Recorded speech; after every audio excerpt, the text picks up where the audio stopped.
Chase Thomas podcast. My nephew needs me to record. See, I already hate it. I hate it. All right, hello, and welcome back to another episode of the Chase Thomas podcast, where I'm still the aforementioned Chase Thomas, coming to you live from Knoxville, Tennessee, Everything School HQ. The right side of orange, as Chris Brockman of the Rich Eisen show would absolutely attest to, that the Tennessee Volunteers orange is his favorite shade of orange of all collegiate universities. Chris Brockman of the Rich Eisen show. Chris, good evening, sir. How are you? Jason, what's up, man? You know, it's funny. My freshman year of college, speaking of shades of orange, was 1998, not to date myself, but it was the first year, as you probably know, of the BCS Championship Series. And the first game, I was so excited to go to a big-time college football school like Syracuse. And it just so happened we had a fantastic quarterback. You may know him, Donovan McNabb. First game that year, home for Tennessee. T. Martin, who else on that team? Peerless Price and Jamal Lewis and those guys. We got so screwed by the officials in that game that's the only really thing I remember about it. I know that you guys went on to win the first BCS championship, but that game was like, my first kind of welcome to big time college football. And sometimes things don't always go your way, but I was glad to be wearing my shade of orange that day, despite the loss. Instead of the Tennessee orange. But yeah, that's so funny. Hey, I mean, you've had, like, I imagine since 98, you've had a unbelievable run of success. I'm not just diving into the Syracuse tape, but Ryan Nassib, Ryan Nassib. Bad quarterbacks at Syracuse since then. I think that was probably the only good year we've had. You know, of course, we've been to a few bowl games since then. We were Pinstripe Bowl staples in the last decade, but quarterback play has been real rough at my alma mater since that fall of 1998. But I believe that we'll be back. I am telling anyone who will listen this year that Syracuse is going to make the top 12, make the NCAA playoff next year behind new head coach Fran Brown and Kyle McCord, the transfer from Ohio State. I'm telling anyone who will listen, I want it on record. Here first, Syracuse is going to make the playoff. Make the playoff? I mean, I was going to ask you about this because Fran Brown was a sneaky great hire. Like, Dino Babers did a really, I think, solid job over the years. I think he had some really good blip years, and it's a tough job. Syracuse has been a tougher job, obviously, with recruiting. Tough job, Syracuse, in the last 15 years, yeah. But Fran Brown, I mean, he's one of the best recruiters in college football, and to get him up at Syracuse, assembling a good staff, doing well in the portal, like you said, Kyle McCord, regardless of what you think about his freshman year or his first starting year at Ohio State, like, that's a big get for Syracuse, and still a lot of untapped potential there. But Chris Brockman throwing in a college football playoff in year one. Yeah. Can Fran Brown just make a bowl game? Oh, well, no, we need to go all the way. We got to dream big, baby. I mean, Fran Brown is out there playing flag football with the frats over the. Did you see that photo over the? Oh, come on. I mean, I love Dino, great guy. He did as well as he was going to do with us. It was time for a change. It's a new landscape in college football now, and like you said, the Fran Brown coming from Georgia, one of the best recruiters in the nation. And I think he's been killing it so far. You know, I said this to Bruce Feldman, and it's like, hey, great, he can recruit, but can he coach? And I guess we're going to find out. But I believe, and I said this crazy. Look, I know it's insane to just say, hey, Syracuse is going to go from the bottom of college football to suddenly making the playoff. Well, not the bottom. They're okay and solid. They're not near the bottom. But if you look at the schedule, Chase, you know, it's all about the schedule. We don't play anybody. We don't play Clemson. We don't play Notre Dame. Our toughest game is Miami, but even they've been kind of so-so. They've lost some bad games in recent years. I believe if things just break a certain way, 11-1 is possible, and I think that's top 12. I'm looking at the schedule now. You avoid Clemson, you avoid Florida State, you avoid North Carolina. Whoo! This is a great schedule. You brought me on to talk Syracuse college football. No, but I mean, I'm looking at this. It's just the thing. I mean, that's what I mean. It's possible. It's possible. I mean, 9-3 is on the table here. You even get Miami at home. Like, I think the toughest game on the schedule, though, is at NC State. I think that's a loss. guaranteed. Sure. NC State's a Sure. I mean, sneaky, great place to play. but if that's the one, and Yeah. look, and there's a good chance I'll be able to see them twice. They play at UNLV Okay. on October 5th, and then in November they play at Cal. So I should be able to make both those games, West Coast, There and you go. we'll see what happens. You're all in. Yeah. It's Fran Mania, and you're married. It's Fran Mania. Yeah. Well, your significant other is a dog, right? Like she's a big Georgia She's fan. a dog. She's go dogs. Huge Georgia. So we've been kind of blessed the last with some great runs here, the back-to-back titles, and we were at the one against TCU because it was here at SoFi. Obviously, I think Georgia just scored another touchdown in that game, and so yeah, it's been a great run. She's a Braves fan, obviously, so they had the Braves World Series. We had the back-to-back Georgia. Look, I had my time, Chase. It was a great 20-year stretch. Being a New England fan, the Syracuse basketball title in 2003. So we had a great stretch. We had my time. It's time for her to have her time, and look forward to more titles from the Dogs and Braves coming up. But it didn't cause a schism in the household, though, because Fran Brown No, being the elite recruiter that because he is. Okay. No, not at all. And like it's great because like Boston and Atlanta, we're not rivals, so there's no conflict there. I can just and you get her to watch Syracuse games now, right? Because she has an investment. She has a Fran Brown investment where it's like she wants to. It's possible. Yeah. Syracuse will always be regulated to the small TV. I think in our house, like if we're going, not if they're a playoff team over here. They're moving up to the big screen in Chris Brockman's mind this year. Oh man! If we make the playoff, I might just go buy a 100-inch like projection and put it outside. I love this optimism. There's no telling what's going to stop it. Plus, I'm going to have a ton of money because I'm going to bet us to make the playoff. So if we do make the playoff, I'm going to be the only idiot who bet that, and I'm going to let the world know that I cashed in.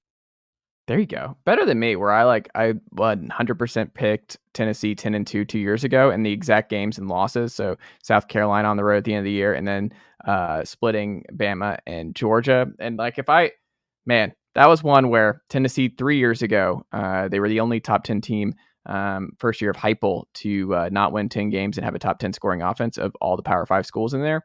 And then I was like, the offense and everything else. I'm a big Jalen Hyatt guy. I love Hendon. I just don't see a way this team doesn't win at least double-digit games, and they just did. I should have just done it, but it was also like, I don't know. I don't want to put that on. I want to enjoy the games and enjoy each week. And if I'm like, come on, I need this to hit, it just wouldn't have been the same. That's true. I mean, that's kind of the curse with the proliferation of gambling now. It's kind of like, I guess it takes a little bit of joy because you're just always rooting for your bets. Like, well, why are you cheering? Oh, well, I had him over 3.5 catches. Yeah. And it's just like, it's why I don't play fantasy football. Every year I tell myself I wish I didn't play fantasy football, and then every year I get sucked right back in. It's because you just don't want to root against your own team. You're like, it's a weird fan feeling where you're like, oh, we're playing the Saints as a Falcons fan, and I'm having to kind of root for Alvin Kamara because he's my running back, so I want him to do well, but I don't want the Saints to win, and it's weird to watch games like that. I'm like, yeah. Well, you don't want to root against your own team unless it was the 2023 New England Patriots. Then you want them to lose every single game. It might happen in 2024. Well, let's get into 2024 here, Chris. What do you want from the Patriots? And look, you're now VFL North with Jerod Mayo taking over, first Tennessee player to be a head coach in the National Football League. Before we get into even Bill Belichick's last top 10 pick. Jerod was Mayo. It really? I didn't realize he was the last top 10 pick.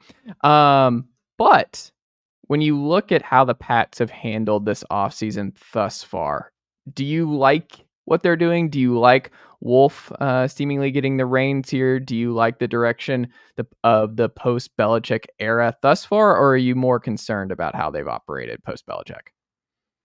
I think there's no real reason to be concerned until we hit free agency, and then you kind of see what the plan is, and you can kind of see how the roster's taking shape in that way. They have one of the highest amounts of cap space, obviously the number 3 overall pick. And I don't love the rumors of trading down. I hate that. I want them to just take the best quarterback that's there.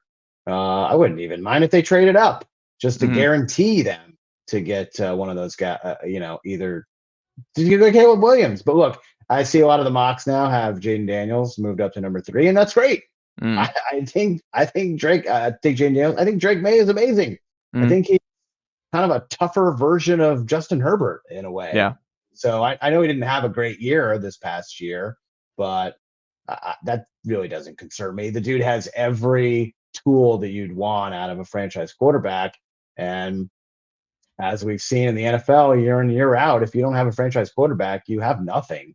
And you really have no chance of winning a Super Bowl or even competing for the playoffs or winning playoff games. So they have to go get a quarterback at number 3. If they trade up to number 1, that would be fantastic because I don't care what anybody says. I think Caleb Williams is going to be awesome. I actually think all 3 of these kids are going to be awesome. And so whichever one we get, that's what we get. And I'm behind it 100%.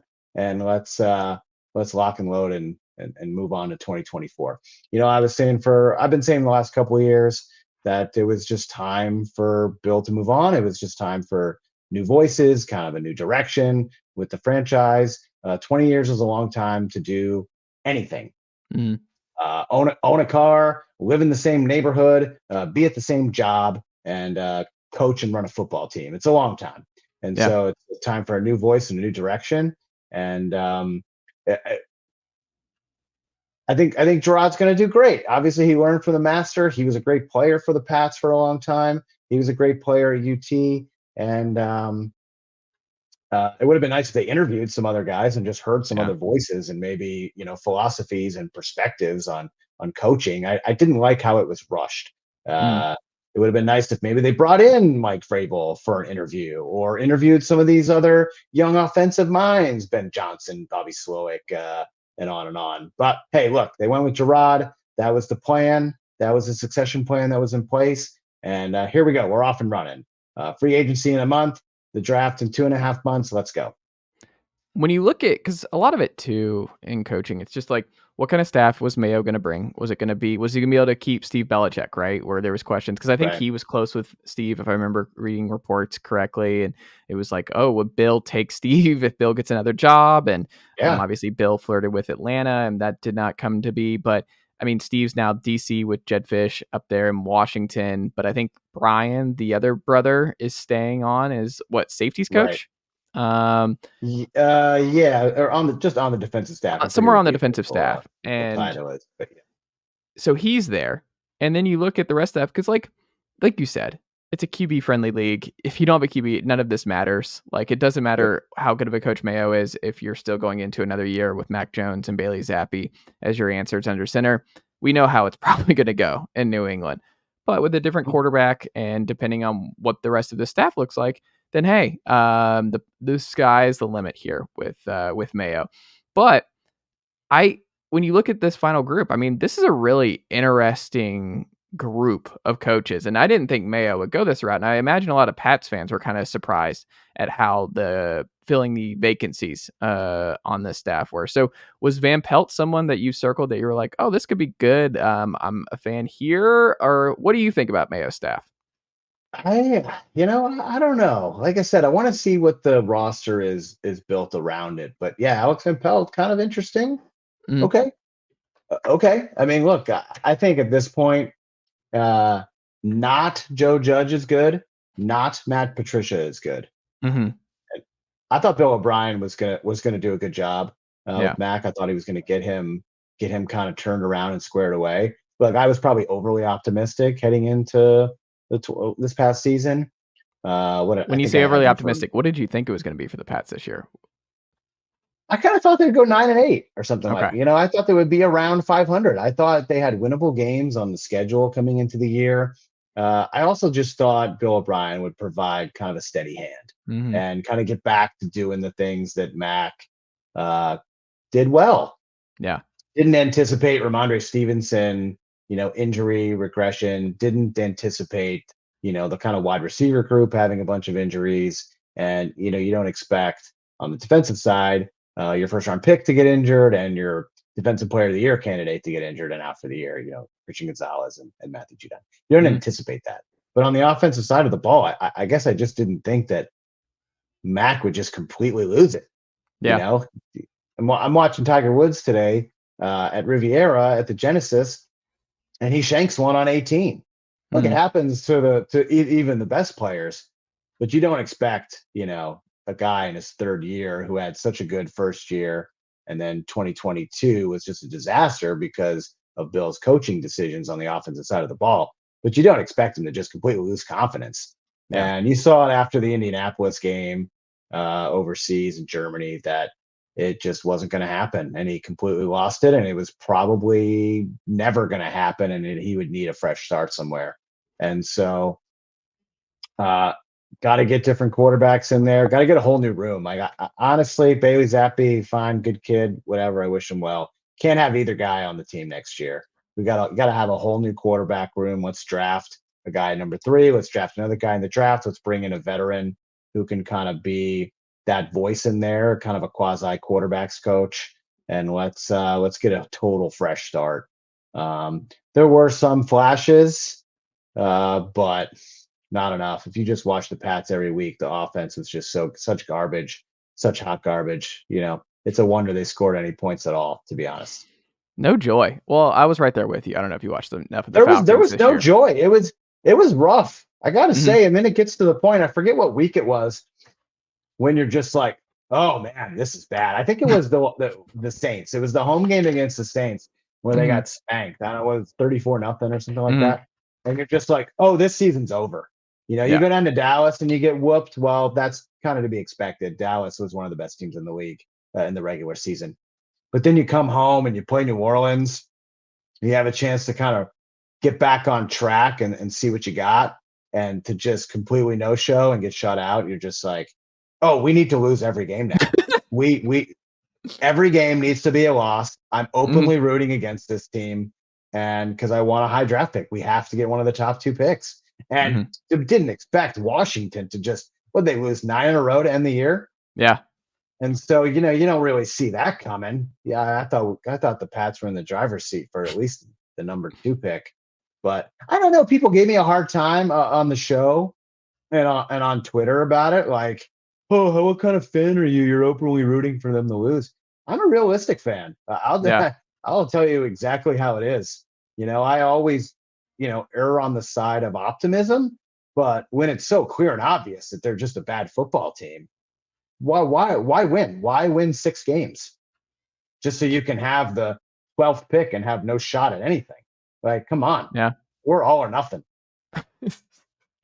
All or nothing. All or nothing on the wins and all or nothing on the losses. Like 8 and 9, 7 and 10 does you nothing. Yeah. I just imagine you in your living room on Sunday afternoons in Southern California, just like shouting at your TV, like, and cheering every Mac pick, where you're just like, there we go. Now we're back at like. I'm not rooting for him to play bad. Like, literally just rooting for 1-point losses, like 24-23, but still lose. You know what I'm saying? We're getting really specific. We're getting really granular here, Chris, and what you want for your team. Like that Christmas Eve game, like against the Broncos, like Chad Ryland was. I don't even think you can defend it. He was the worst kicker in football last year. He was so bad. Yeah. And he makes like a 50-something yarder to win that game. Like, come on, man. What are we doing? Understand the assignment. Oh my God. Keep it real. Keep it real, Chase. That's what I'm saying. I'm gonna go to Chili's later and have a Big Mouth burger and some salsa, chips and salsa. Are you going to Chili's later? No, but I just thought you'd I love the idea of you going to Chili's later. Hey, Chili's is great. Chili's is everything. We've been talking about Chili's for like 4 years. Yeah, I mean, Chili's it's a perfect menu. Like, there's not one bad thing at Chili's. Like, it's a perfect menu. Like, I go into Chili's, guess what? I'm gonna enjoy anything I get. I can close my eyes. It's not it's not like Cheesecake Factory. It's like no. It's not like this thick, like some other places. No, and it's just you know what you're getting, and it's great every time. I don't care if I'm not in the mood for honey chipotle crispers. Guess what? And I accidentally pick that on the menu. It's gonna be great. I'm not gonna want to do anything later. It's gonna be great. So here's the thing. Like, whoever the Pats take at 3, whether it's Shane Daniels or whether it's Drake May, I will be super excited. I will buy my son a jersey. Okay. and we're gonna get hype about it. I just hope they can surround him with you can't predict injuries, but a healthy, competent offensive line. Let's draft a wide receiver or 2. We got good tight ends. We got the running backs coming back. And let's go for it. And then by the time August rolls around, I'll talk myself into, hey, this team can go 9-8. 10-7 and like make the playoffs. Like, let's go. Look at CJ Stroud last year. Why can't Jaden Daniels or Drake May have a CJ Stroud type season? And that's exactly what's going to happen. I know it's going to happen.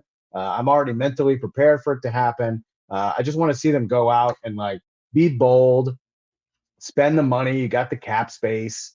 Just go for it, man. Like, what have we got to lose? I love it. I love the optimism.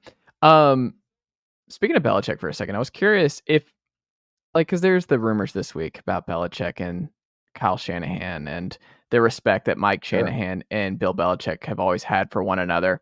Bill's obviously not getting a head coaching job this cycle, so he's looking at a year off. Is there some part of you that kind of wants to see Belichick just build a super coaching staff with Kyle Shanahan and be that final missing piece and just get him a ring that way as his bridge here instead of being out of football? Because like you bring in Bill Belichick, it's like a 1-year succession plan just to get Kyle his ring and to build this super team of coaches.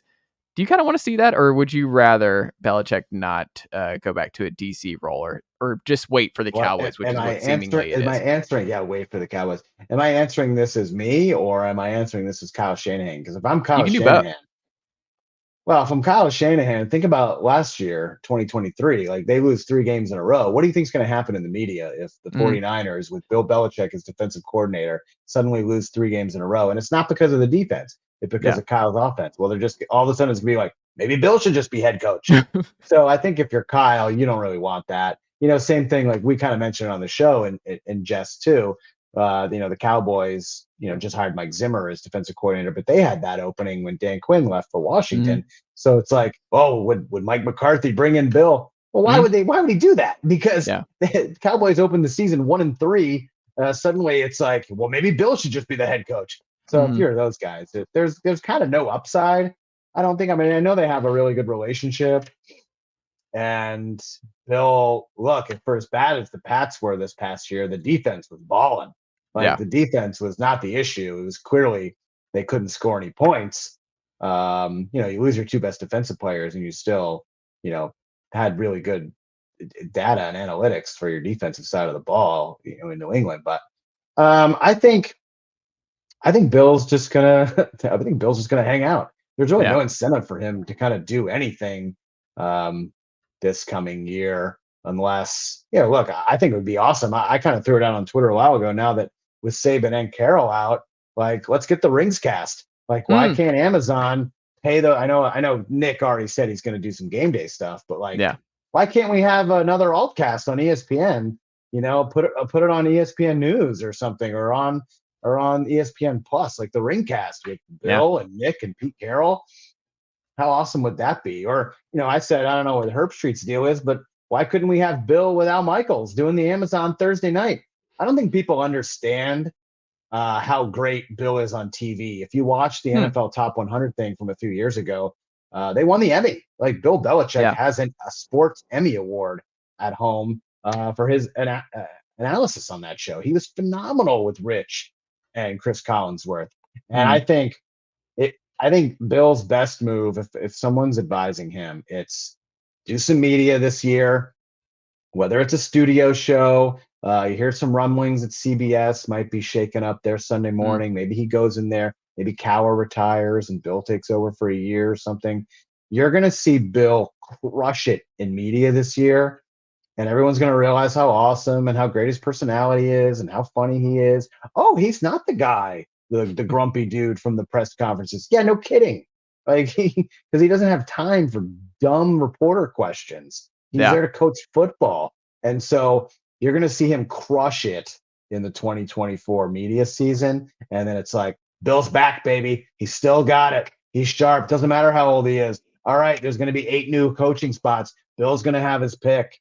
And McCarthy hot seat, Daboll hot seat, all these teams that Bill's got ties to. Wouldn't it be full circle for him to go back to the Giants, go back in the NFC East and coach that team where he got to start and won rings with Bill Parcells? I think Bill's going to be back in 2025. I don't see him being coordinator coming up for anybody. He wants the coaching record. He wants the wins record. He's so close to Shula. He's 15 away. So that's too good. That's too mediocre. That's 2 average years with the team. So we're gonna see the head coaching spots pop up during the year, and a year from now, we're gonna have the same conversation of, can Belichick win the Super Bowl next year with blank, whoever Yeah. he's with? So that's kind of what I anticipate for BB.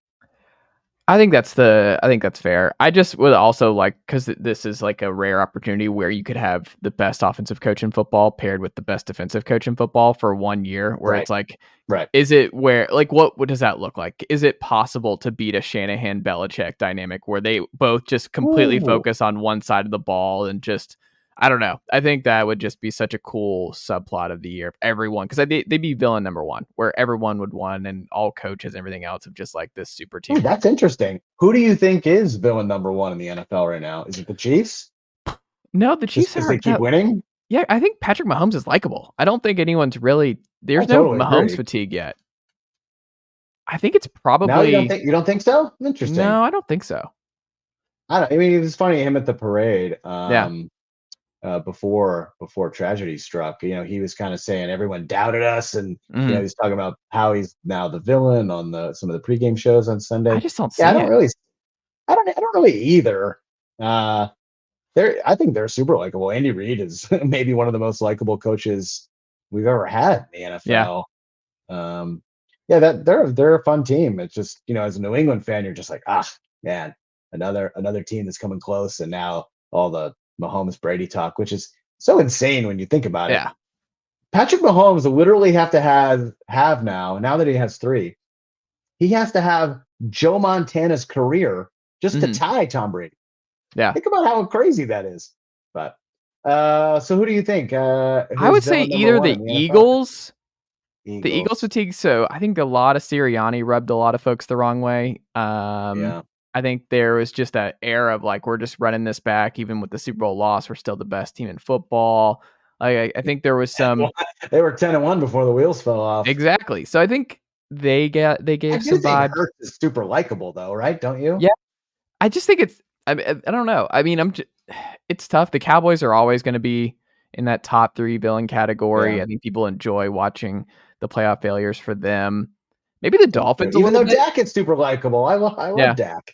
I like Dak too. I'm just speaking in terms of like what the nation. It seems like if you went to any Yeah. sports bar and you're like, which NFL Yeah. team do you hate the most right now? I think the Eagles and Cowboys would probably be the top 2. My I guess. think you're probably right. I guess. Yeah, I guess. That's an interesting conversation. Maybe we'll have that on Friday on the There you big go. show. It's interesting. Final one for you here. Y'all do an What do overreaction you got? Monday show. You and Rich. Very fun. Yep. very Check good. that out. Let me plug real quick. Check it out wherever you get your podcast and on the Rich Eisen Show YouTube channel. Thank you Yep. for everyone for helping make that a success this past year. We had a lot of fun doing that. It's great.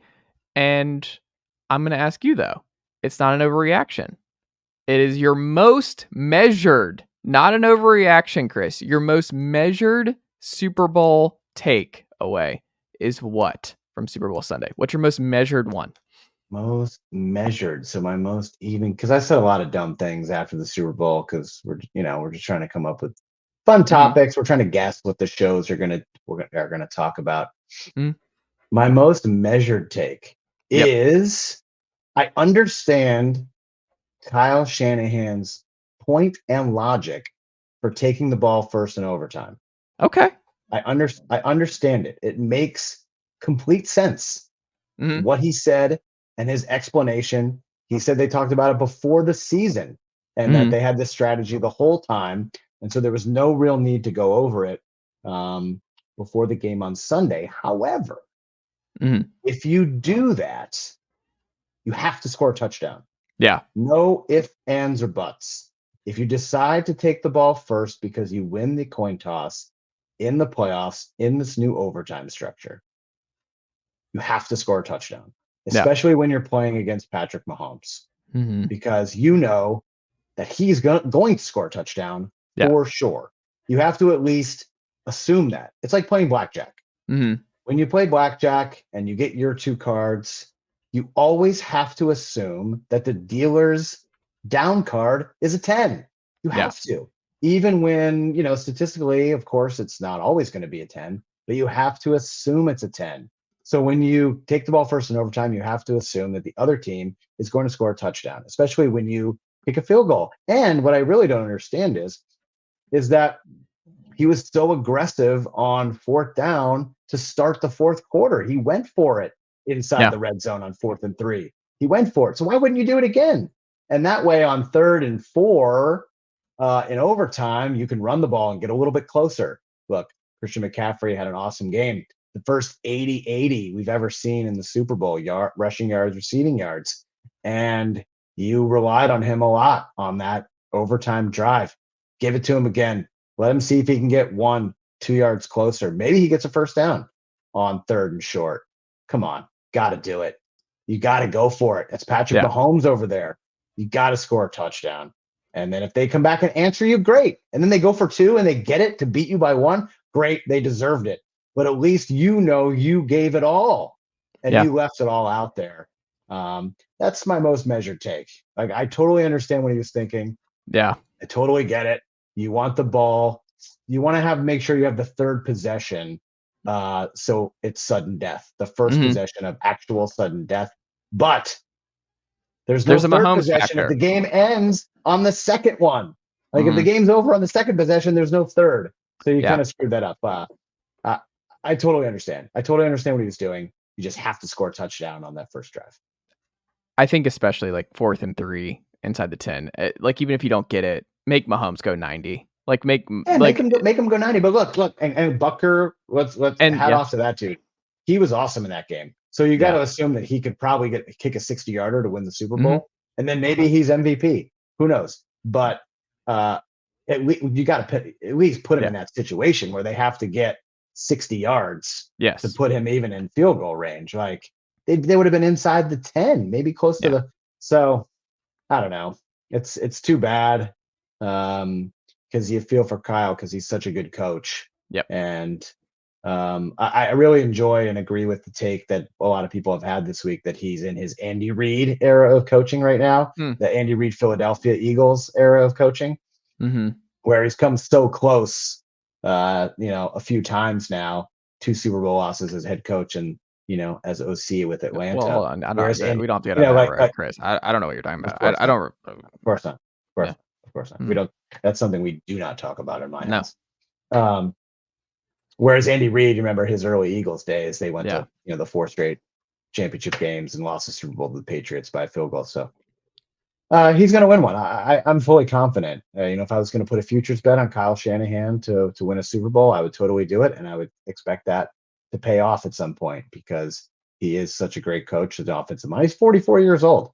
Andy Reid is, in his late 60s. So he's got a lot of coaching left in his career, and I think he will get a Super Bowl, probably multiple at some point. Let's be honest. Absolutely. Chris Brockman, what could the good folks check out from you over at the Rich Eisen Show and everywhere else this week? Rich Eisen Show, we're finishing up the week strong. Rich is out the rest of this week, so Andrew Siciliano is hosting on Friday. Rich is back on Monday, the 19th. Okay. And we're locked and loaded. We're getting ready for NFL Combine and the lead up to the NFL Draft in late April. We are going to be all draft all the time, all talent evaluation all the time. A lot of Caleb Williams, a lot of quarterbacks, great wide receiver class. I'm so excited for this draft. It is going to be awesome. Of course, the draft is in Detroit this year, and we're super psyched for that. Can't wait. Especially for me, this is the highest the Pats have been drafting since 1993. That was the first year I moved to Maine. We moved to Maine that year when they took Drew Bledsoe first overall. So super exciting time as a New England fan. I love it. Chris, good luck as always, and I appreciate Thanks, it brother. as always. Well, I'm excited to see what happens here. And take care of my VFL up there in New England. Take care of him. Make sure it's okay for him. I want more Tennessee coaches to get NFL jobs. Chris Brockman, always a pleasure. Talk to you soon.